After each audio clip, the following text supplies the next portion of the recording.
Welcome back, COK lovers. My name's DaYDreaMz, and I'll be hosting this series here on the Clash of Kings channel called Tips and Tricks with DaYDreaMz, where every 4 or 5 days I'll come here and teach you guys things that I know about the game and I've learned about the game in my year and a half playing. So, a little bit about myself. I'm a level 30 Prestige 3 Castle from Kingdom 440.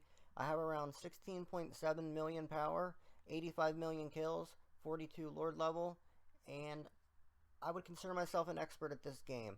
I've learned a lot over my year and a half playing, and I want to teach you guys everything that I know. So let's go ahead and get started in this first little episode that I'm doing here.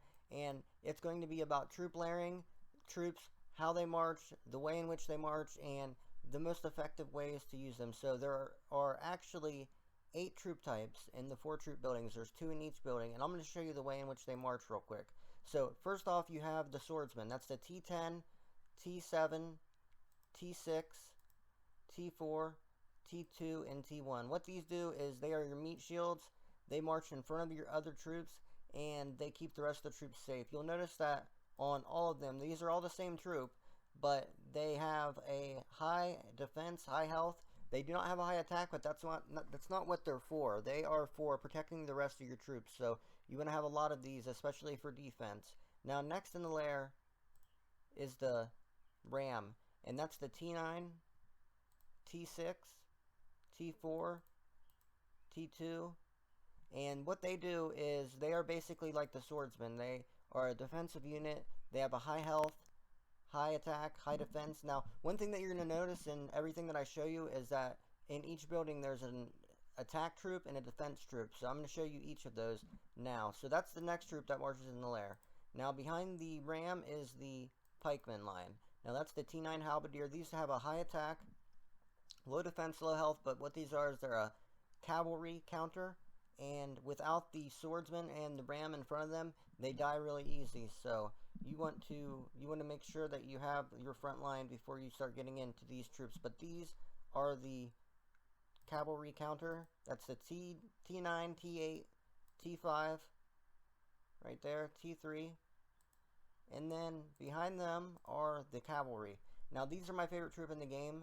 These are the knight line. Now these have a high attack, high defense, and high health. These are a well-rounded troop. They're actually a defensive troop, but they are to kill the enemy range units, and they're my favorite troop to use.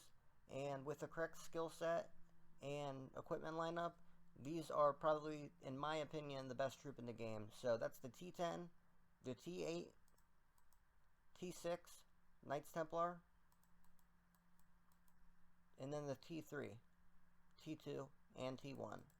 Now behind them, those are your cavalry archers, and these are the best troops on resource tile battles. If you look here, it says that they get a bonus during resource battle attacks, so you want to use a lot more of these on resource tile attacks. So these have a 4 range, they have a high attack, they have a low defense, low health, but they shouldn't really get hit because they're behind 4 other troop types, and they have a 4 range. So that's your T9, your T7 cavalry archer, your T5 cavalry shooter, T4 mounted archer, and that is it for the cavalry. Now, when you get into the archers, the first ones in the lair are the defensive archer. Now, these have high health, high defense, but they do not have a high attack. But they do have a shorter range than the crossbowmen. So they only have a 5 range. They are in between the cavalry archer and the crossbowman. That's your T10 marksman, your T8 eagle archer, T6 archer guard, T5 elite longbowman, and the T2 longbowman. And what you'll notice about all these troops is they're the same troop. There's 2 in each building. They just have weaker stats. So, as for instance, the Windless Man, these are their ranged archers. These have a high attack, low defense, low health, but they shouldn't get touched. They have an 8 range. You should have a lot of these troops because they really do not die, and they should not die. So that's the T9 Windless Man, the T7 Heavy Crossbowman, T4 Arbalister, and then, of course, the T3 Crossbowman. So that is your crossbowmen, and they are a very, very solid troop. And behind them are the most powerful troop in the game with the longest range, and that is the Trebuchet or Mangonel. And they're basically like a catapult. So you can see they have a high attack. The defense and health are low, but they're not that low. They're a very well-rounded troop, and they're pretty good on defense too. and you can see that the range is 10. So that's the T10, the T8, the T7, T5. Now remember, the T5 and T7, these are like the same troops, just like with the others I explained. They just have a different name, but you can see that their attributes are similar. The others are just the higher the level, the stronger they are. So that's the T3 Mangonel and the T1 Brickle.